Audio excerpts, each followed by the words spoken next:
My dad went to New Orleans at the age of 18 because his mother passed. She had a younger brother and sister, and they moved in with relatives in New Orleans. He had uncles who worked for the L&N Railroad that got him a job so that his paycheck would help support his younger brother and sister. His uncle, Isaiah Porter, was his father figure. Uncle Ike, as we called him, was in our life into my late 20s when he passed away. He was a constant figure at our house. My mom was from Newberry, South Carolina. Her mother was diagnosed with breast cancer, and that's how they ended up in New Orleans from Newberry. So her mother could go to Charity Hospital to get treatment.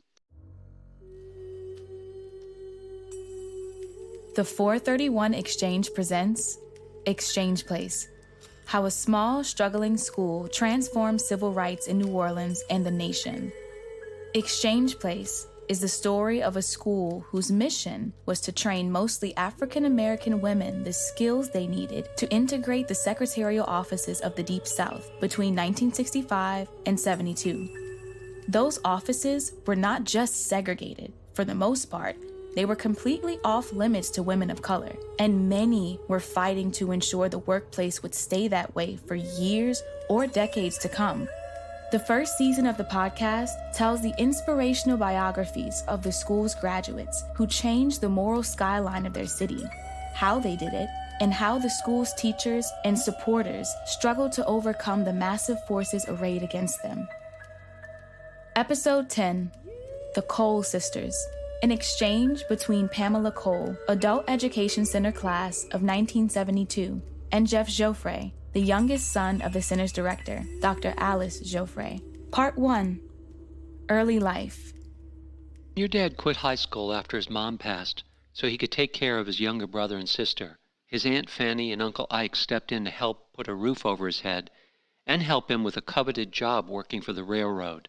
Uncle Ike became like a surrogate father to June. June's railroad job as a freight handler didn't take him away from New Orleans and his family. Your mom noticed him in the neighborhood because she saw how good he was as a caretaker to his little brother and sister. He liked to sing on his walk home from work, and he had a beautiful voice. He had this beautiful tenor voice. He would make it go up and he would make it go down. We used to sing at home a lot. And my dad was the one that would try to keep us in line with our voices. So here's this tall, handsome man singing on his way home from work, and your mom had to figure out a way to get his attention. It was actually my aunt who shared that with us. She said my mom was sashay to get him to notice her. He did notice her, and they got married and started a family. He had a steady job, plus he worked odd jobs on the weekend. And your mother worked too, sometimes as a domestic. With both parents working, would you say your family was in the middle class? I'm not going to say middle class because they shared a house with my mom's brother and his wife. So it was like often you had a multifamily sharing one house. At that age, I didn't know if we were poor, but I guess we were because I was number 6. And so I'm sure to have 6 children and you're sharing a house with another family, that was pretty chaotic. Whereas home loans, interstates, and other support and infrastructure projects were making it possible for white Americans to move to the suburbs as their families grew.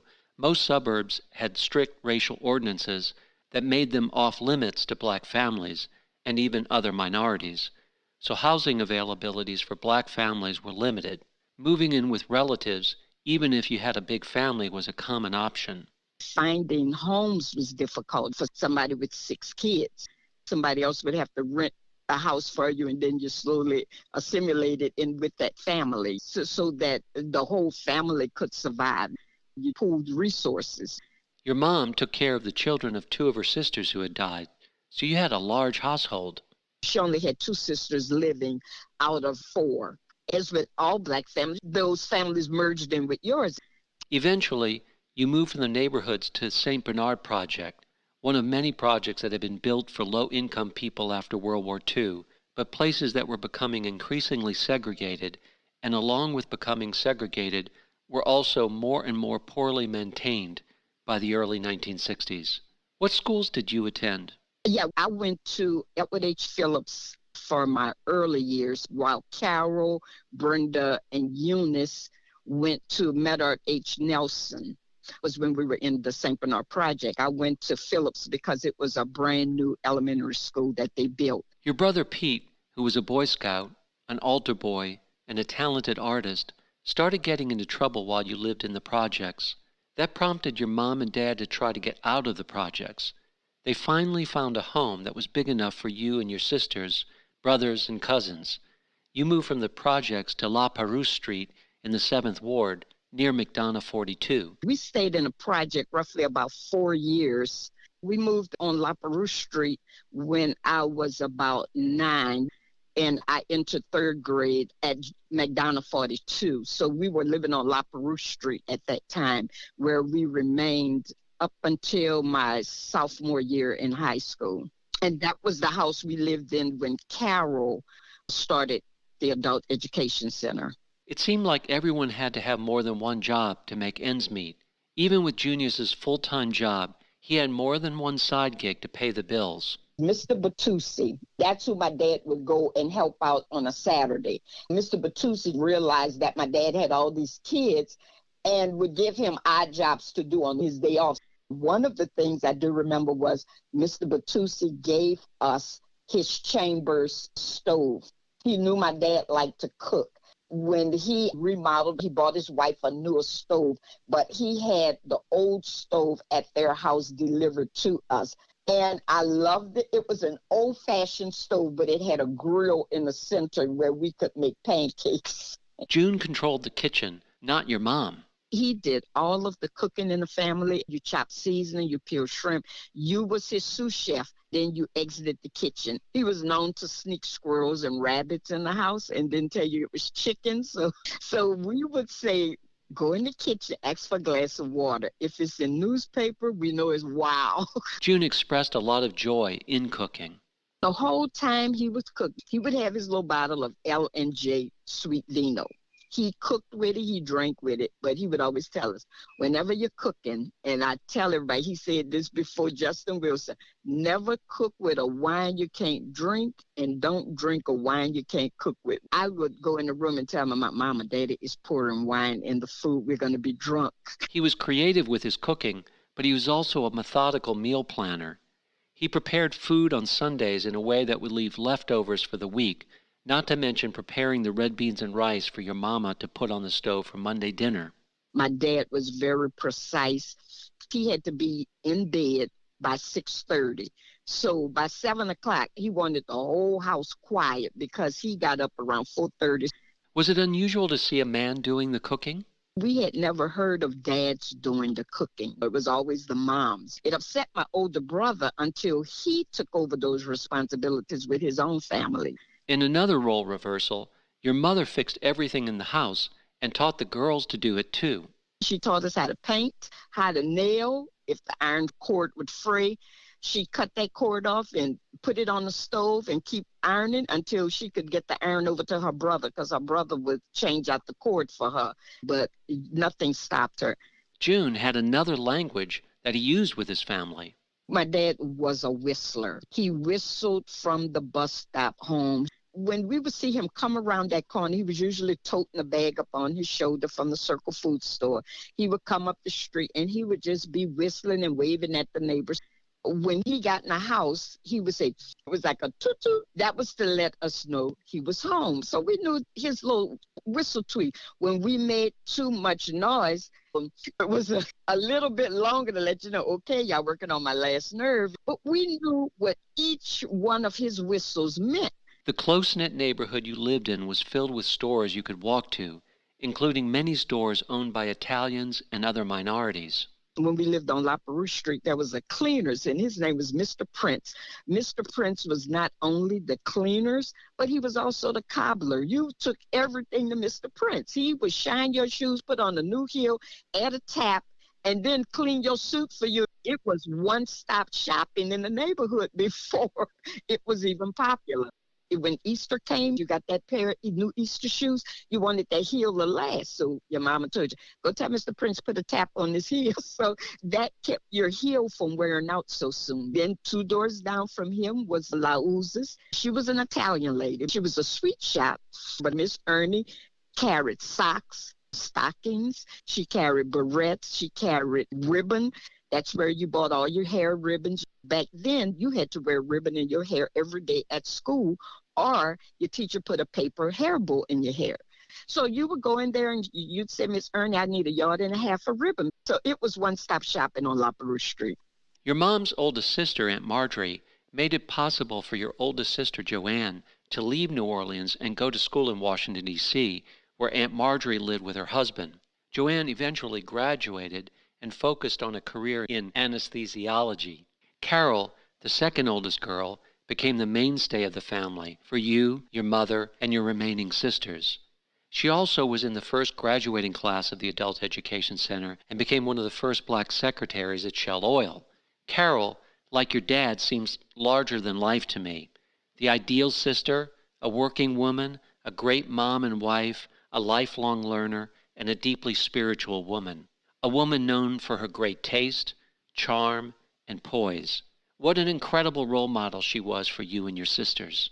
Carol felt her job as the older sister was to be a helpmate to my parents. Let me shoulder some of the responsibilities.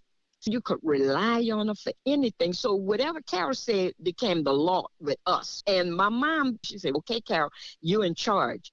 And Carol would manage the house. My mama said, Carol, I'm going to be working. Like sometimes when her lady would go out of town or go on vacation with her husband and they would ask my mom to stay with the kids, it would be a week. For us, it meant, okay, my mom is going to make extra money because she would say, oh, they're going to pay me $100 to stay with the kids. $100 back then spent like 1,000. It meant we're going to get some special treatment when mama come home. So Carol was eager to step up. My mom did not have to worry. Carol would step in at PTA meetings where after the PTA meeting, you would go in and the teacher would say how well your child is doing. Carol would step in and go to those PTA meetings, get our work and come home. And she was adamant about telling my mama everything. So you did not want to get a bad report. Your mom was working as a domestic, so Carol helped manage the household when your mom was working. For instance, when your mom would stay overnight with, quote, her lady, as you say, Carol seemed like someone old beyond her years, including how she managed her money.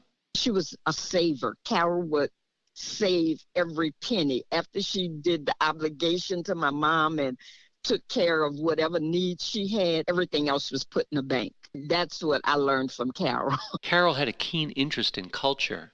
Oh, yes. Carol was our culture advisor. She was an avid reader all her life. And Carol learned, she was eager to pass it on. Carol introduced us to James Baldwin. I think I read James Baldwin, Another Country, as well as James Weldon Johnson's The Creation. She introduced me to Man-Child in the Promised Land. Carol wanted us to be aware of Black poets and authors. That was her thing. She wanted to make sure we knew our history and the culture, and I thank her for that every day. As soon as Carol graduated from high school, she started working full-time as a dishwasher and at other menial jobs. She didn't feel like she could afford to go to college. She wanted to earn money so she could help with the family expenses.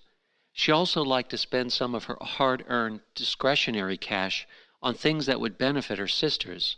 One of those things was something that made a big cultural impact on you, if not your quality of life. She bought a stereo, and with it, introduced you to artists who would change your life.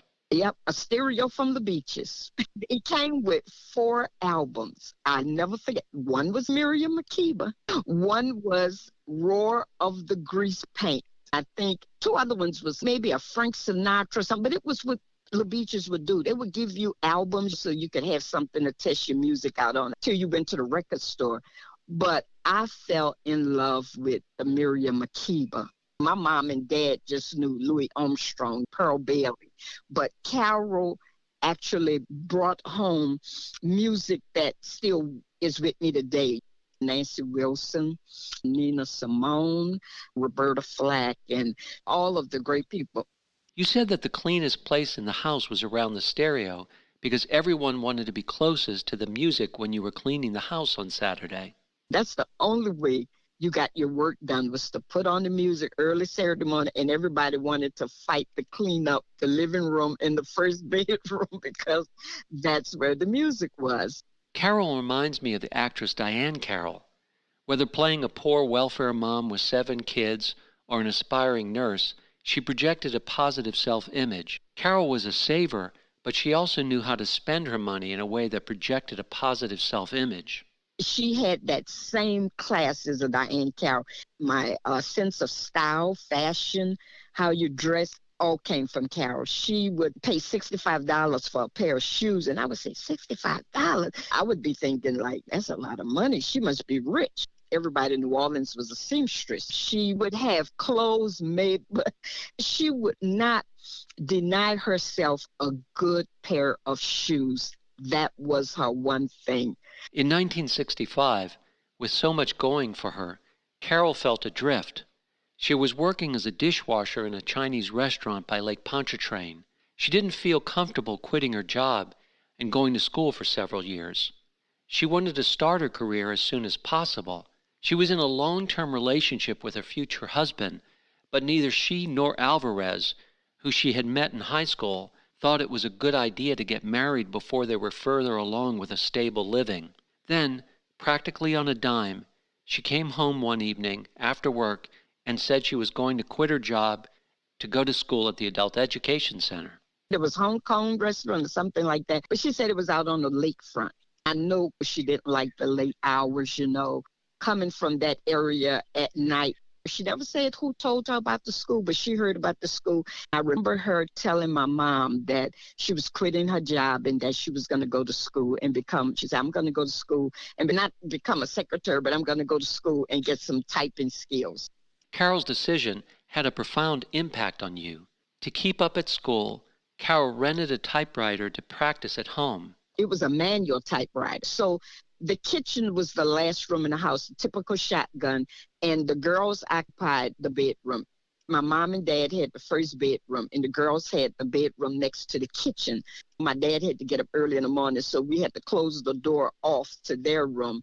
There was no door between our room and the kitchen. So Carol, she would be at the kitchen table, and she would be there typing, "Now is the time for all good men to come to the aid of their country." We didn't have TV. Even if you did, you couldn't look at it after a certain time. But hearing her enunciate the words N-O-W, now is the time, and she would spell the letters out as she typed, N-O-W, and it would be slow. Then I could see the progress. I started hearing her go click, click, click, click. At first it was click, click, but then it became a rhythm. Then I would listen every night, and she would have different things that she would bring home to type and practice. That's what spurred me. I wanted the keys to sound click, click, click, click, click, click. That was why when she was not at home, I would get on that typewriter, and with my 2 fingers, I would be trying to type, "Now is the time," just so I could hear click, click, click, click, and then slinging that platen over and hearing that bell go bing, and that was music to me. That was truly music. Carol was learning techniques to dress for the office in a fashionable way without breaking the bank. So you were learning along with her. I don't know which teacher it was. She brought a simple black dress to class and showed them different ways you could wear the same dress. It was to show them that until you get on your feet, find yourself one good dress that if you have to wear it every day, make it look new. So it taught them how to wear a scarf, how to throw on a jacket, how to add jewelry. Up until then, we had never really accessorized unless we were going to a ball during Mardi Gras time. We knew the crystal drop beads and a crystal necklace, but day to day, you just put on simple clothes and went on to work. But the school introduced charm class because they realized the women were going to have limited resources to enter the job market. So their thing was, let us show you the type of foundation you should have. Women still wore undergarments, girdles, slips, and things like that, and how you can accessorize your clothing and put forth a professional, unified look. When I got to the school, that was my favorite class. After I saw Carol, I looked forward to learning the charm. I just wanted to know how to dress. When Carol abruptly decided to change her hairstyle to an afro in 1967 or so, it nearly broke the family apart. One day, Carol came home, cut her hair off, washed all of the straightening out of her hair, and she said, I'm wearing a natural from now on. She never told us what made her do it, but Carol started wearing a natural. Junius blew his top. When she had the hair cut so that she could personify that Afroism that was going around, my dad was upset. That was the hairstyle of militants and the Black Panther Party. That's what he affiliated with it. She was committed to representing what you describe as Afroism and all that it meant. She truly was. And I think it was because she would listen to Nina Simone albums. When I listen to Nina Simone, I understand that spirit. When I read Nina Simone's autobiography written by her daughter, I understood the pain she was feeling. That resonated with Carol. Carol was a deep feeling person. If you made her cry, you was like, oh my gosh, I made Carol cry. That means you hurt her deeply. Going natural was a meaningful political and cultural statement for Carol. Meaningful thing for her. Yeah, it wasn't just style for her. It wasn't just style. June was upset about how that political statement could put his daughters in danger, and then all of his daughters joined in for their own reasons, including you. Oh, yes. After Carol got the afro, Brenda followed, and then Eunice followed. So I hadn't gotten mine yet, but he was like, I'm not going to have no militant living in my house. So he said, all of y'all can get out. My mom said, if they go, I go. So he had to back down. But, he was incensed every day. He let us know he did not appreciate it. He did not like it. Why do you think he was so incensed? He was always concerned for our health. When the miniskirts came out, my dad had a fit 6 girls. And you think you're going to be bearing your thighs? My dad was old-fashioned to the max. I can remember when we were little and my mom bought us some shorts. He made us burn those. No, you will not be wearing any shorts. My mom was saying, June, it's hot. My dad did not believe in shorts. We had to wear pedal pushers or something like that. Did you associate the afro with what was referred to as black militancy? No, not at all. When I was in junior high, the Vietnam War was prevalent in the news. A lot of the young men were beginning to let their hair grow a little bit longer. They were sporting shorter fros, but most of the females were not until Angela Davis came to the forefront. Angela Davis wasn't so much a militant as much as being a female, a strong female. There were other females, but she was the one that stood out. The younger women started wanting to emulate Angela Davis. You lived in the St. Bernard projects for a few years until your oldest brother, Pete, started getting in trouble, and your dad was fearful that his girls might encounter the same kind of troubles. Pete got in trouble when we moved into the project. Pete got in bed with some guys. And I know the first time the police came to our house, he was 15, and they told my mom Pete was in a stolen car. That did not sit well with my dad. And that's what precipitated us moving out of the project, because my dad thought, okay, he's getting in bad with bad guys. Up until then, my brother had been a Boy Scout, an altar boy. Then a few months, or maybe a year into living in a project, and now you're getting in trouble. I can remember as a child before living in the project, my brother took me to a Boy Scout meeting with him. It was a Christmas party they were having. And that was how I found out he was a Boy Scout. But he was the type of kid who would go to the store for neighbors on his bike. And then when we moved into the project, I saw a change in him. Later in life, your perspective on Pete changed. Later in life, my brother told me, he said there were 6 girls. I'm the oldest boy. Do you know what those guys were saying to me about hurting y'all? You know, he said, what I did, I had to do to protect y'all. Then you started recalling all the times your brother intervened as his sister's protector. I can remember Joanne just wanted out of New Orleans. She was adamant about finishing school. She was walking home from the bus stop, and some girls who thought she was uppity decided that they were going to jump her.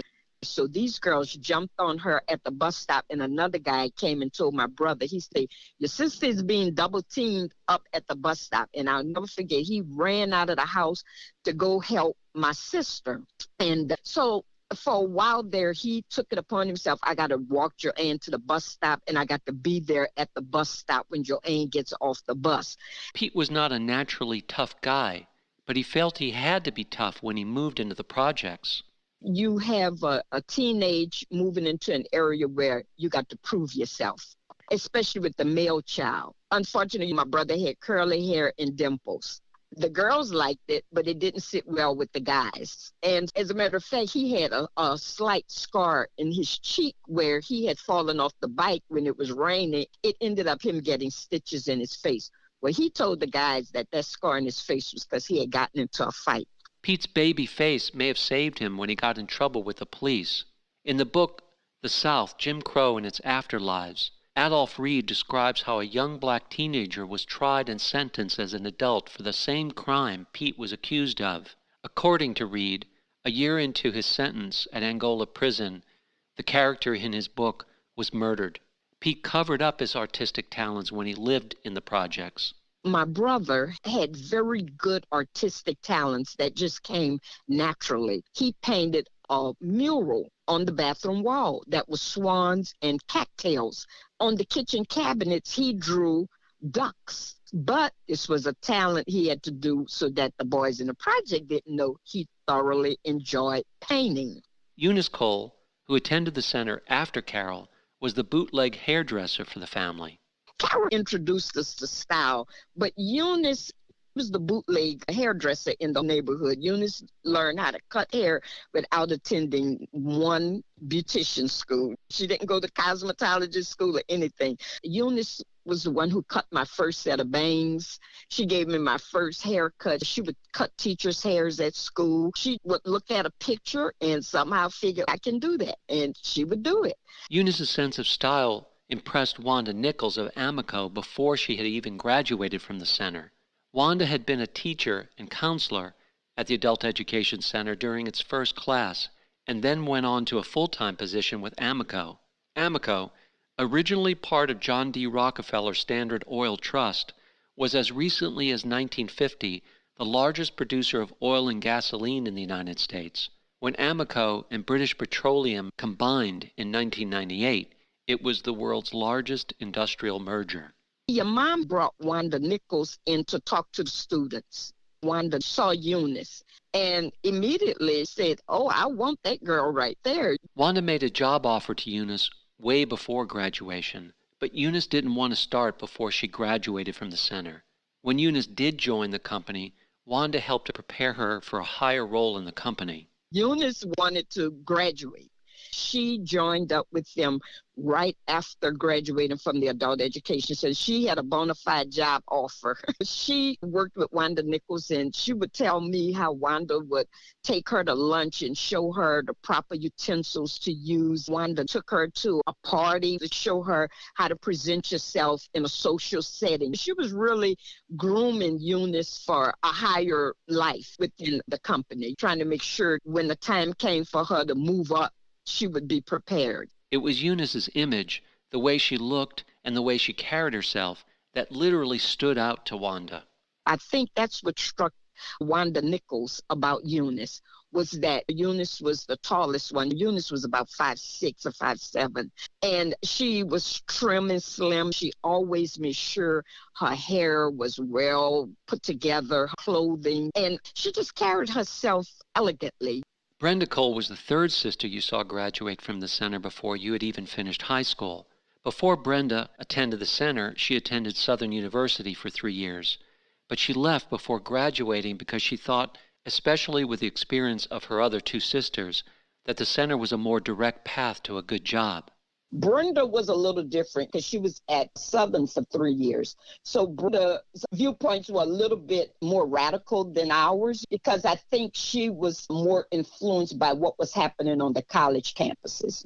Southern University in Baton Rouge was an historically black college, but it was governed by the Louisiana State Legislature, a body historically, adamantly opposed to desegregation and equal rights of any kind for that matter. Southern became a hotbed for political action in the late 1960s and 70s, and the reaction by the powers that be was typically an overreaction with fatal consequences. The governor responded to a student-led boycott with 300 police and National Guard, and even a tank. An ensuing melee resulted in the death of 2 unarmed students. No officer was ever charged in the crime. The incident incited other violence, including, in his own words, the violent rampage of Mark Essex in New Orleans. Even though Brenda was more radical than you and your other sisters, she wasn't entirely comfortable on the Southern campus, so she withdrew from school. Meanwhile, you and your other sisters in the family felt that Brenda had a problem with her self-esteem. Whenever she excelled at something, she withdrew. That was unfortunate, as she was talented in a number of things, from cooking to public speaking. Her self-esteem was a little low at times. Like, Brenda had a beautiful voice, could sing, but even as a child, when they recognized her skills at St. Raymond and they asked Brenda to sing at the St. Raymond Mother's Day program, Brenda did not show up. Brenda was asked to do a speech for graduation from the Adult Education Center. Your mother asked Brenda to do the graduation speech. Brenda didn't want to do it. I'm not sure what hotel it was, but the dishwashers went on strike. When Brenda found out the dishwashers were on strike at the hotel, she said, I cannot cross their picket line. I'm not going to do the speech. So she expressed it to your mom. I think they settled the strike in time for the graduation to go on, but it didn't sit well with Brenda. Brenda still did not want to do the graduation speech. Brenda went on to graduate and landed a job as one of the first black CRT operators at Charity Hospital. So by the time you were a senior in high school, you had seen 3 of your sisters go to the center, graduate, and get a job that helped them become independent financially. But your role model was actually your mom's sister, Aunt Marjorie, who had helped your sister, Joanne, graduate from Howard University in Washington, D.C. Life was centered around family, which made Joanne's returning home to New Orleans a big deal. The difference in those days was everything was centered around family, everything. You had family that lived in walking distance to you, number one. So you could always walk without relying on transportation, a bus or a cab to visit family. It became that much more when family from out of state came home for the holidays, and that family type relationship was rekindled, you know. Ties between the family in New Orleans and the extended family who had moved away was intricate. For instance, an aunt who lived in New Orleans helped pay her nieces and nephews private tuition to go to Catholic schools. My aunt never married and she never had children, so we were like her kids. She was working as a nurse in Detroit. She helped my dad put us in Catholic school. I was a real youngster at that time. But Carol, Brenda, and my oldest brother and my oldest sister went to St. Catherine's before they closed the school. Then my aunt put Eunice, me, and Brenda through St. Raymond's Catholic school. Your aunt in Detroit felt indebted to your dad for helping to raise her. Meanwhile, your Aunt Marjorie, your mom's sister, helped put Joanne, your oldest sister, on a path to higher education that led her out of New Orleans.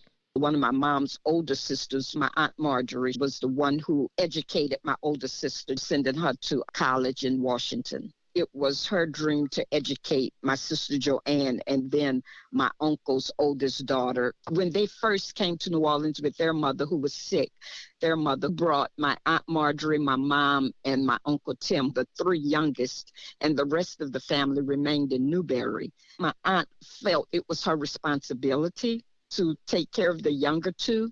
That was just how I always remembered her. She was the one who called, check on you, see if there was anything you needed. She bought my oldest brother his first bicycle.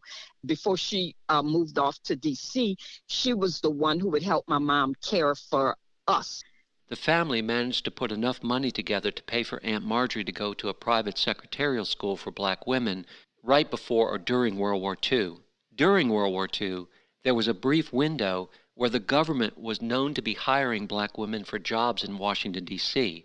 Some of the same factors that came into play that made it possible for the women depicted in Hidden Figures to become computers opened a window for Aunt Marjorie, too. I think it was either just before or during World War II when they were needing secretaries and everything, because that's how she ended up in D.C. working for the government. They heard that they were hiring. Aunt Marjorie became a role model. In third grade, I wrote her a letter and she responded. It was part of a penmanship class, and I got to read that letter in front of the class. That left an indelible mark on me. Not so much because I got to read her letter, but because she responded to it. Aunt Marjorie was solidly middle class. She and my uncle had a very middle class lifestyle. He was a Mason and she was one of the, I forget the female version of the Mason Club, but that was their social life. They built a beautiful brick home that had a basement that was finished where they entertained during the 50s. One thing I remember was all her photo albums would be pictures of them entertaining, much like you would see in the old ebony magazines. That left a mark on me. One mark that Aunt Marjorie left on you was the idea that if you left New Orleans, you could do better. For me, it meant when you left New Orleans, you did better. That was the message it sent to me. Once you leave, you can always do better. Your oldest sister, Joanne, with the help of Aunt Marjorie, went to college and became an anesthesiologist. She was a modern career woman through and through, but when she had her first child, Sean, there was a clash between her career, motherhood, and marriage that was complicated by a severe case of what we would recognize now as postpartum depression. Joanne's whole idea was to have a career. When she got pregnant, her husband wanted her to quit her job as an anesthesiologist and be a stay-at-home mom. Back in the 60s, they were not diagnosing postpartum depression. My mom had to go up to Detroit and stay with Joanne and her husband for 4 months. My mom ended up bringing Sean back home with her and became his protector, but she was never overly motherly with him.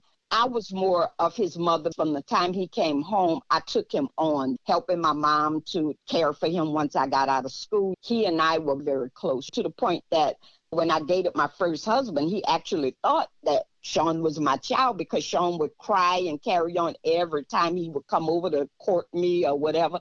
Sean just wasn't having it. And so he told me one day, he said, "Are you sure this is not your child?"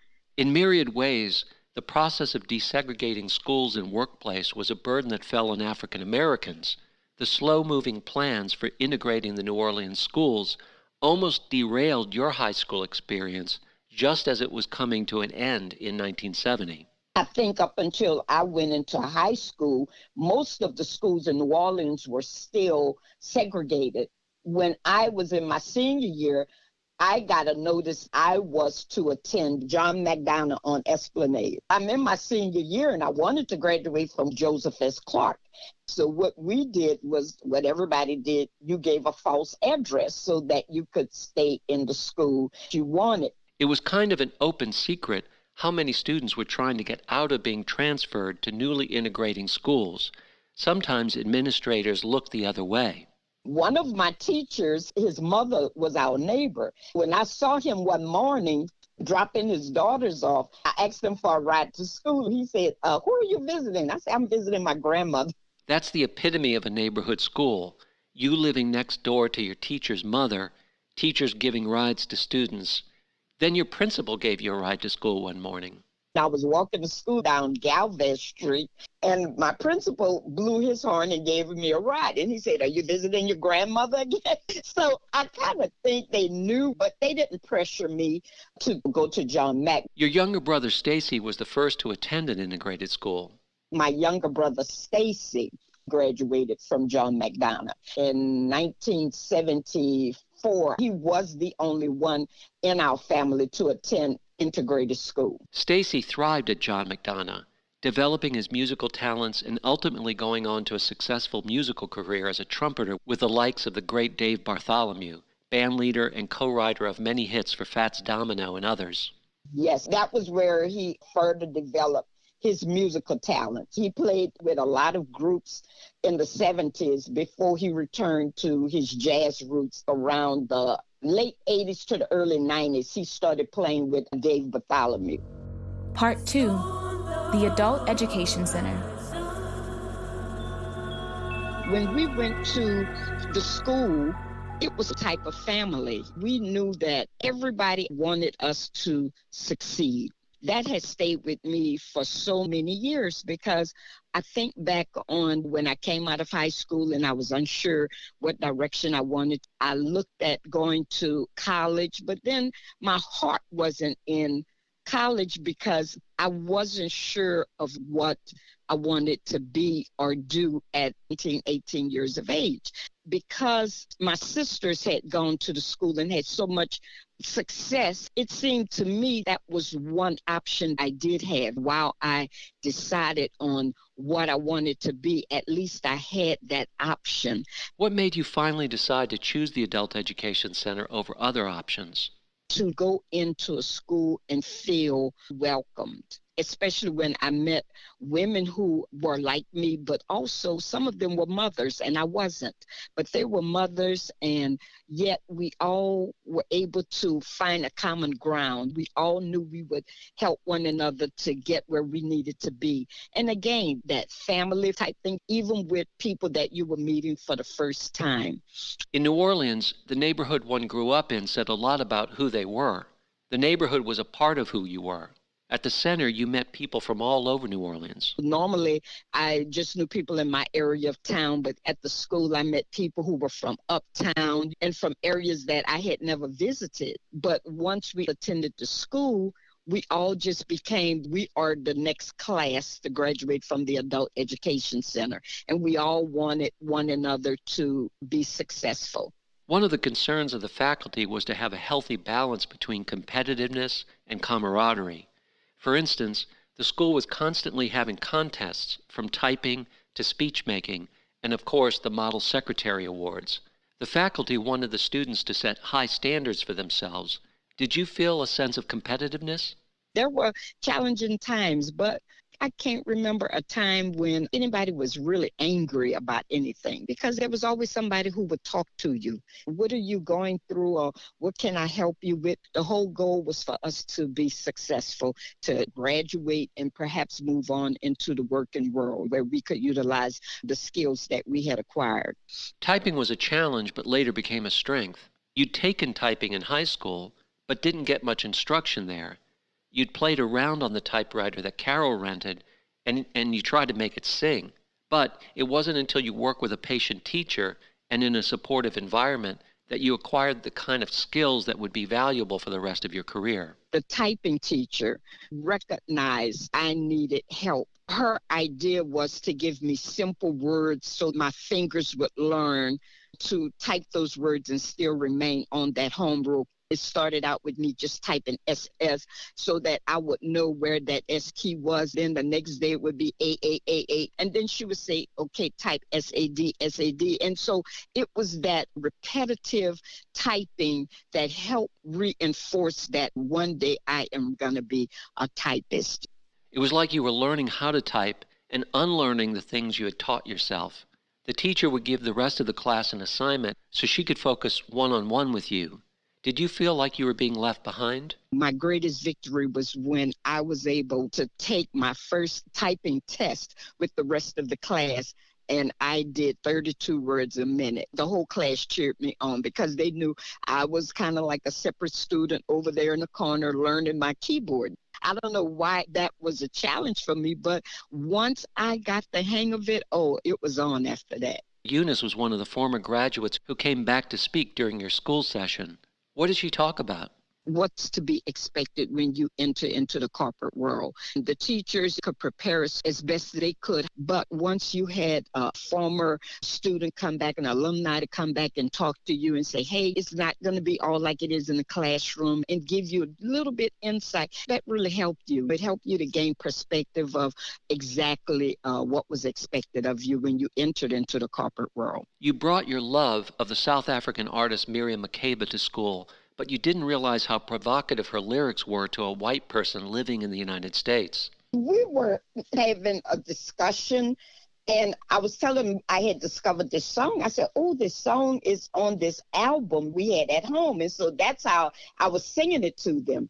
I'm not sure which teacher it was, but she said, why don't you sing it for the class? So I started singing a song for the class. White men don't sleep long and don't sleep too deep. But I've heard of a rumor that's running around for the black man's demanding his own piece of ground. When the white man first came here from over the seas, he looked and he said, "This is God's own country." He was mighty well pleased with the land that he'd found, and he said, "I'll make here my own piece of ground." Now the white diggers were few, and the gold was so deep that the black man was called because his labor was cheap. With drill and with shovel, he toiled underground for 6 pennies a day to tender the ground. A Piece of Ground by Miriam Makeba is about the history of South Africa from a native's perspective, but it sheds a sinister light on American apartheid and exploitation. How did the teacher react? I think she was a little bit perturbed. No, we're not asleep. No, the white man is not asleep. She went in a different area, and I'm not sure that I think what the song was expressing was that, not to say literally that the white people were sleeping, but more or less that the black man was now going to be a little bit more forceful about maintaining his own wealth, his own strength, his own resources. It was a song to me that seemed to fit in with the Black Power movement.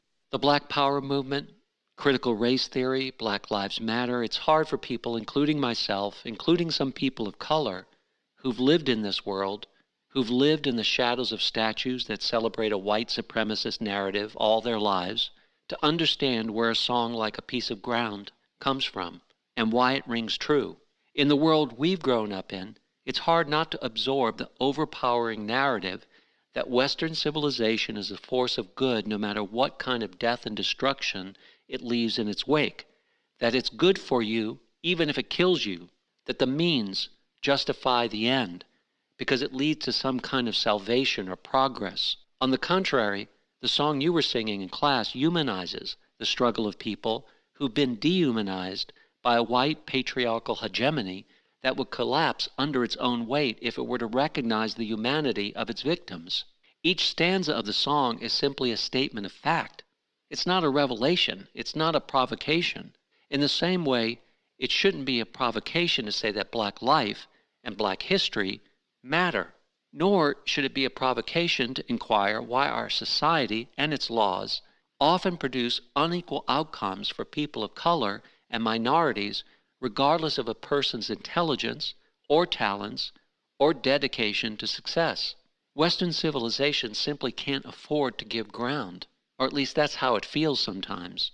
I'm a capitalist through and through, but I can also see that in our society, respect for the property of so-called whites has equal or greater importance than all other virtues or human rights.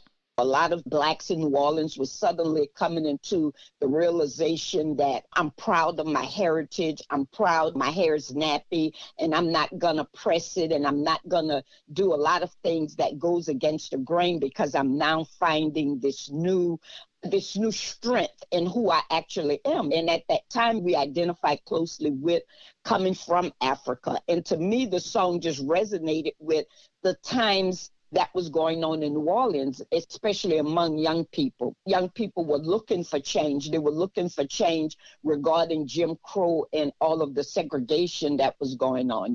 In preparing you to integrate the all-white corporate offices, the school had to teach you how to imitate, to assimilate the norms of those offices so you would be hired in the first place, and so that once you were hired, you would fit in to the extent you would feel both comfortable and confident. In teaching you how to imitate the norms of an office where you might be the only black woman, did the school take a non-assimilationist approach? By that I mean, by teaching you approaches to fitting in, did they denigrate your own culture or reinforce the notion that one culture was superior to another? No one was offended when they told us you have to shave your legs. Black women had hair on their legs and were very proud of it. During the charm class, they told us, you got to make sure you shave your legs because that will be frowned upon. Even though we would be wearing hosiery, I had friends who had very hairy legs that when they put on hosiery, the hair would either lay flat or it would bunch up. And so I could see where that would be a problem. With me, My hair did not show on my legs. It was very faint, but I still shaved because Carol shaved her legs, and I followed whatever it was that Carol did. We got our own little Gillette, and you had to make sure you kept your razors. I remember skinning my shins a couple of times before I got the hang of it, how to navigate around your shin bones and things like that. But no one took offense to it. They were just showing us the necessary steps we had to take to assimilate into the corporate environment and to be accepted. And so I didn't see any offense in it at all. Shaving your legs was one sacrifice you were willing to make to assimilate, but cutting your hair to get a job at Shell Oil was another matter. I never forget, they said, Pam, Shell wants to hire you, but your afro is rather big. When I would wash my hair, my afro was very tight because the hair would curl. It would take about a week for me to pick it out to the way I liked it. My role model for my afro was actually Roberta Flack. I loved the photo she had on one of her albums, and it seemed the afro was perfectly shaped. Angela Davis's was a militant style. I always liked that polished look that Roberta Flack had, and to achieve it, I went to the barber with the album in my hand, and I told him, this is what I want my afro to look like. My hair was shoulder length at the time, and I had just washed it to get out most of the effects from the straightening comb. My hair was just beyond my shoulders, and all the guys said, hey, I want to see her get all this hair cut off. And so this barber, he just snipped, and I just closed my eyes and covered them until I could see the full effect. And I was pleased when I left. So when I went home and washed it and everything, my hair just shrunk. I was like, wait a minute, what's happening here? But then Carol said, you know what you have to do? You have to oil your scalp, and you're going to have to braid your hair so that your curl pattern can form. So Carol taught us all about maintaining your afro. And then when you picked it out, she would take a scarf and place it over your hair, and that would make your afro be more pronounced because you didn't have stray hairs sticking up or anything. That's a lot of work, but I understand much less work than straightening your hair and wouldn't require as many harmful chemicals on your scalp and fewer products in general to maintain. No wonder you didn't want to go backwards to assimilate at Shell or another job. Of course, your dad wasn't impressed. My dad would tell me I looked like a Q-tip, because I was so skinny, and then I had all this fuzz at the top because he was totally against it. When they told you that Shell wanted you to cut your hair, you said, my hair is not going to be doing the work. I am. I told your mom, I said, Miss Joffre, my hair is not going to be doing the work. I am. Because I felt strongly about my hair. That was the one thing that was my pride, because I guess I got so many compliments on it. When I would be out and about, people would say, you got a nice afro there. And I would say, oh, thank you. So to me, my hair stood for pride, not so much that I'm a militant. And that was the point I kept trying to bring home.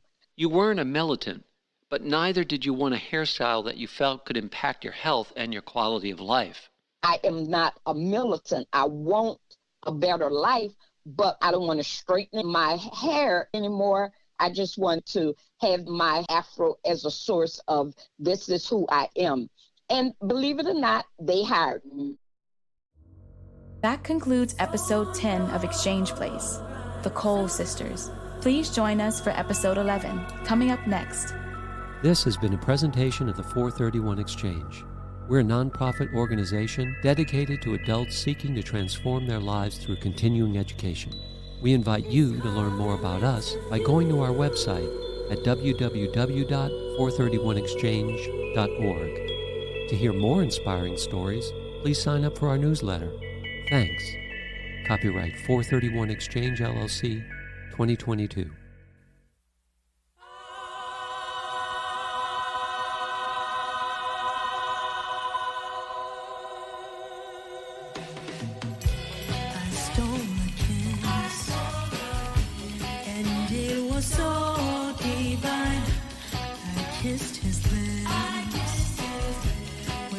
Said he would be mine. I can't resist the feeling when I stole his kiss.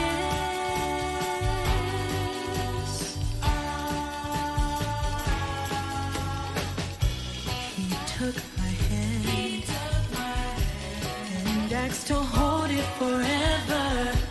I said